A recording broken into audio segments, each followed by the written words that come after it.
51 number question है, किसी पिंड के संवेग में परिवर्तन की दर किसके बराबर होती है? तो इसका सही आंसर हो जाएगा परिणाम के बल के बराबर होता है। अगर आपसे पूछा जाए वेग में परिवर्तन की दर किसके बराबर होता है, तो इसका आंसर हो जाएगा त्वरण। यहाँ पर हमसे पूछा गया संवेग में परिवर्तन की दर किसके बराबर हो, परिणामी बल के। चलिए अगला क्वेश्चन की ओर बढ़ते हैं। निम्न में से किस पदार्थ में ध्वनि की गति सबसे धीमी होती है? सबसे कम ध्वनि की गति पूछा जाए, सबसे कम ध्वनि की गति वायु में होती है। वायु में ध्वनि का चाल 3 गुना 10⁸ मीटर पर सेकेंड होता है। अगले क्वेश्चन की ओर बढ़ते हैं। अगला क्वेश्चन है, रेडियो सक्रियता स्रोत की इकाई निम्नलिखित में से कौन सी है? यानी रेडियो सक्रियता की माप हम लोग किससे करते हैं? इसका सही आंसर हो जाएगा बैकरल। और रेडियो सक्रियता की खोज भी हेनरी बैकरल के द्वारा किया गया था। चलिए अगला क्वेश्चन की ओर बढ़ते हैं। अगला क्वेश्चन है, रबर के व्यापारिक वर्गीकरण में किसका प्रयोग करते हैं? इसका सही आंसर हो जाएगा गंधक का उपयोग करते हैं। अगला क्वेश्चन की ओर बढ़ते हैं। निम्न में से किस एक को स्ट्रेंजर गैस भी कहते हैं? जीनोन। जीनोन अक्रिय गैस है जिसे स्ट्रेंजर गैस भी कहते हैं। आर्गन अक्रिय गैस वायुमंडल में सबसे ज़्यादा पाया जाता है। और सबसे कम अक्रिय गैस वायुमंडल में पाया जाने वाला रेडॉन। और नियॉन गैस की बात करें तो घर के इंडिकेटर में नियॉन गैस भरा रहता है, जिसके कारण उसका रंग गुलाबी दिखा पड़ता है। चलिए अगले क्वेश्चन की ओर। कार्बन का शुद्ध रूप क्या है? तो कार्बन का शुद्ध रूप यहाँ पर हीरा होगा। हीरा, ग्रेफाइट, चारकोल और फ्लोरीन कार्बन का अपरूप है। ये भी आपको ध्यान में रखना है। चलिए अगले क्वेश्चन की ओर बढ़ते हैं। 56 के बाद होगा आपका 57 नंबर। कहा जा रहा निम्न में से कौन सा एक सबसे अधिक मृदु है? मृदु है तो यहाँ पर आपका सही आंसर हो जाएगा सोडियम। यहाँ दिखाई नहीं पड़ रहा है, कोई बात नहीं। चलिए अगले क्वेश्चन की ओर बढ़ते हैं। मस्तिष्क का सोचने वाला मुख्य भाग कौन होता है? मस्तिष्क को 3 भागों में बांटा गया, अग्र मस्तिष्क, मध्य मस्तिष्क और पश्च मस्तिष्क। जिसमें से अग्र मस्तिष्क मतलब आगे वाला हिस्सा सोचने का काम करता है, जिस कारण मस्तिष्क का सोचने वाला मुख्य भाग हो जाएगा अग्र मस्तिष्क। चलिए अगले क्वेश्चन की ओर बढ़ते हैं। मूत्र में प्रायः कौन से विटामिन उत्सर्जित होता है? यानी मूत्र के माध्यम से हम लोग कौन से विटामिन को बाहर निकालते हैं? इसका हो जाएगा विटामिन बी और सी। आपसे पूछा भी जाएगा जल में घुलनशील विटामिन कौन है? तो जल में घुलनशील विटामिन बी और सी है। चलिए अगले क्वेश्चन की ओर बढ़ते हैं। पूछा निम्नलिखित में से किस एक रोग के कारण विषाणु होता है? विषाणु की बात करें तो इन्फ्लुएंजा विषाणु के कारण होता है, जबकि यक्षमा, टाइफाइड, डिप्थीरिया ये सभी जीवाणु के कारण होता है। इन्फ्लुएंजा जबकि वायरस के कारण यानी विषाणु के कारण होता है। चलिए अगला क्वेश्चन की ओर बढ़ते हैं। निम्नलिखित में से किस एक जंतु में त्वचा एक श्वसन का अंग है? त्वचा से सांस लेता है। इसका सही आंसर हो जाएगा मेढक। मेढक जो है त्वचा से सांस लेती है। अगला क्वेश्चन है, कमरे के द्रावक कौन अधातु द्रव होता है? अधातु की बात करें अधातु यहाँ पर बोरोन हो जाएगा। चलिए अगर धातु द्रव की बात पूछता है तो धातु द्रव पारा हो जाता है। चलिए अगले क्वेश्चन की ओर बढ़ते हैं। कैल्शियम परमाणु की संख्या 20 की संयोजकता क्या होगा? इसकी संयोजकता कैसे निकालेंगे? देख लीजिए, कैल्शियम परमाणु संख्या 20 की संयोजकता कहते हैं। संयोजकता निकालेंगे 2, 8, 8, यहाँ हो गया 8, 8, 8, 8, 16, 2, 18, 2, 20। इसकी जो बाहरी कथा में जो है वही उसकी संयोजकता हो जाती है। इसका आंसर हो जाएगा 2। यहाँ बी नंबर में 2 होगा। चलिए यहाँ पर पूछा जा रहा है शुद्ध जल का पीएच मान कितना होगा? शुद्ध जल का पीएच मान 7 होगा। यहाँ पर छूट गया है, इसको भी देख लीजिए। चलिए अगले क्वेश्चन की ओर बढ़ते हैं। खाने के सोडा का रासायनिक सूत्र क्या होता है? खाने का सोडा, खाने वाला सोडा बेकिंग सोडा कहते हैं। बेकिंग सोडा का सूत्र होता है Na2। बेकिंग सोडा का सूत्र होता है NaHCO3। जबकि धोवन सोडा की बात करें, धोवन सोडा का सूत्र होता है Na2CO3 × 10H2। चलिए अगले क्वेश्चन की ओर बढ़ते हैं। इसका क्वेश्चन का सही आंसर हो जाएगा। आगे बढ़ते हैं। आपसे पूछा जा रहा है चलिए आपसे पूछा जा रहा है निम्न में से किस पर ऋण आवेश होता है? Alpha, beta, gamma. अल्फा पर धन आवेश होता है, बीटा पर ऋण आवेश और गामा पर कोई आवेश नहीं होता, आवेशहीन होता है। तो हमसे पूछा जा रहा है निम्न में से किस पर ऋण आवेश होता है? इसका हो जाएगा बीटा का, बी आंसर। चलिए प्रोटीन किस यौगिक का बहुलक है? इसका आ जाएगा एथिन। अगले क्वेश्चन की ओर बढ़ते हैं।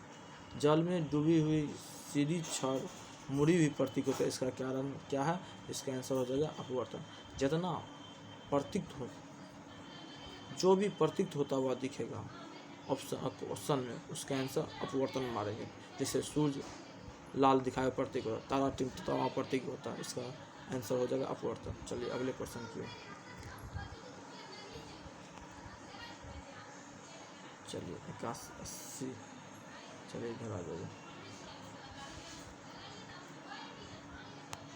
कहता है न्यूनतम संबंध तापमान कितना होगा? न्यूनतम संबंध तापमान की मान के तो -273 डिग्री। आगे चलिए। कहता है किस ग्रह के सतह पर जी का मान है? जी की बात करें, इसका तो ग्रह के जी का मान किस पर निर्भर करता है? तो ये द्रव्यमान और त्रिज्या दोनों पर निर्भर करता है। तो यानी जी बराबर होता है, छोटी जी बराबर होता है Gm1/r का स्क्वायर होता है। तो ये m यानी द्रव्यमान और त्रिज्या दोनों पर निर्भर करता है, इसका हो जाएगा सी नंबर। आगे बढ़ते हैं। ठंडे प्रदेश में जल के पाइप कभी कभी फट जाते, क्यों? तो ठंडे प्रदेश में जल के पाइप क्यों फट जाते हैं? तो तापक्रम कम होने पर बर्फ का आयतन बढ़ जाता है, जिसके कारण ठंडे प्रदेश में पाइप फट जाते हैं, इसका हो जाएगा बी नंबर। चलिए अगले क्वेश्चन। ये न्यूमेरिकल है, इसका सही आंसर मार लीजिएगा आप भी। चलिए अगले क्वेश्चन की ओर बढ़ते हैं। इसके सही आंसर की बात करें, इसका सही आंसर हो जाएगा 4n। चलिए अगले क्वेश्चन की ओर। एक गतिमान आवेशित कण उत्पन्न करता है। एक गतिमान आवेशित कण चुंबकीय क्षेत्र तथा विद्युतीय क्षेत्र दोनों उत्पन्न करते हैं, इसका आंसर हो जाएगा चुंबकीय तथा विद्युतीय क्षेत्र दोनों। चलिए अगले क्वेश्चन की ओर बढ़ते हैं। विडाल टेस्ट का संबंध किस रोग से है? विडाल टेस्ट की बात करें तो टाइफाइड को ही मोतीझर कहते हैं, और टाइफाइड जीवाणु के कारण, और टाइफाइड कौन से जीवाणु के कारण होता है? इसका होगा साल्मोनेला टाइफाइड। चलिए अगले क्वेश्चन की। मलेरिया परजीवी के द्वारा होता। हैजा की बात करें, हैजा जीवाणु के द्वारा होता। पित्त ज्वर यानी पीलिया रोग भी जीवाणु के कारण होता। चलिए अगले क्वेश्चन। मनुष्य का प्रमुख उत्सर्जी उत्पाद क्या होता है? मनुष्य का सबसे प्रमुख उत्सर्जित उत्पाद हो जाएगा यूरिक उत्सर्जित करता है। कवच युक्त जंतु किस संघ के अंतर्गत आते हैं? तो इसका हो जाएगा मोलस्का।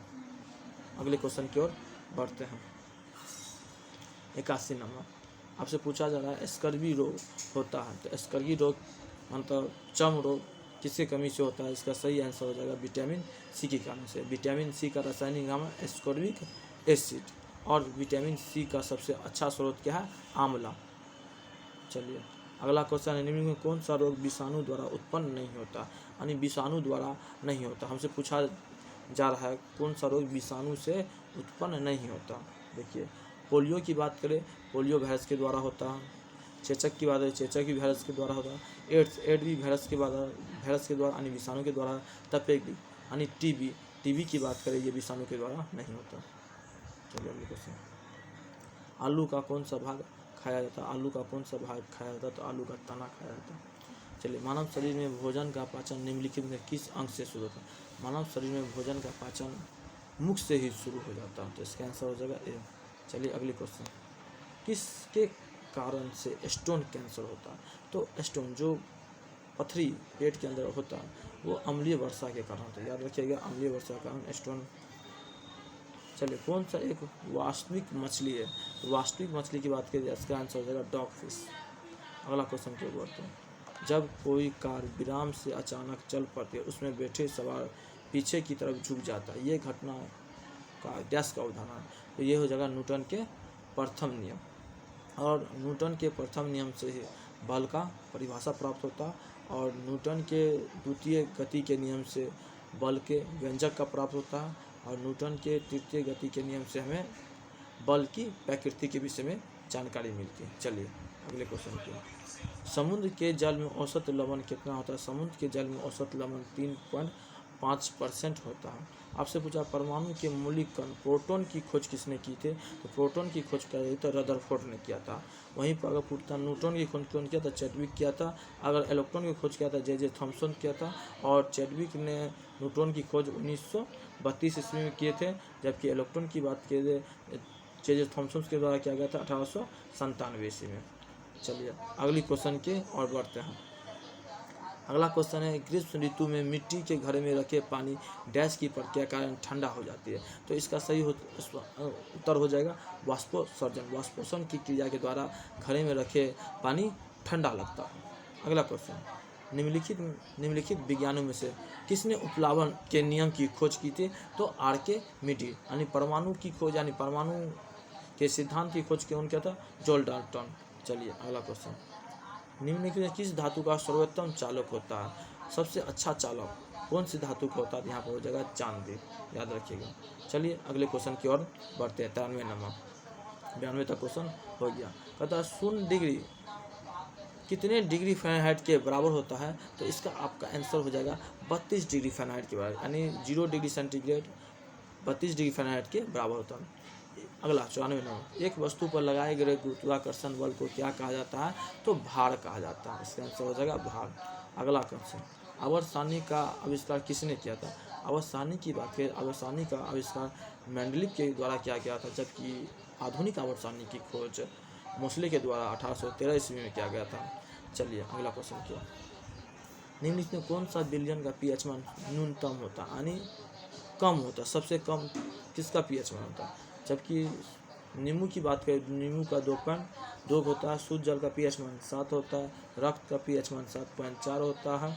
तो सबसे कम होता है नींबू का, आंसर हो जाएगा नींबू। अगले क्वेश्चन की ओर बढ़ते हैं। प्रकाश संश्लेषण की क्रिया में पौधे किस ऊर्जा का उपयोग करते हैं? तो यहाँ पर हो जाएगा सौर ऊर्जा, यानी सूर्य की किरण से पौधे अपना भोजन तैयार करती है। अगला क्वेश्चन, मेंडल ने मटर के पौधे का चुनाव क्यों किया था? मेंडल ने मटर के पौधे का चुनाव इसलिए क्या किया था? क्योंकि वे आसानी से उपलब्ध थे, वे सस्ते थे, इनमें विषम दिखने वाला गुण थे, ये सभी थे। इसका आंसर सभी हो जाता। तो आनुवंशिकता का भी खोज किसने किया? मेंडल ने। चलिए अगला क्वेश्चन क्यों, यूरिया का निर्माण कहाँ होता है? तो यूरिया का निर्माण यकृत में होता है, ये चीज़ आपको याद रखना। अगला क्वेश्चन है, पसीना वाली ग्रंथि मानव शरीर के किस अंग में उपस्थित होता है? तो पसीना मानव शरीर के किस अंग से निकलता है? इसका सही आंसर हो जाएगा त्वचा। चलिए अगला क्वेश्चन,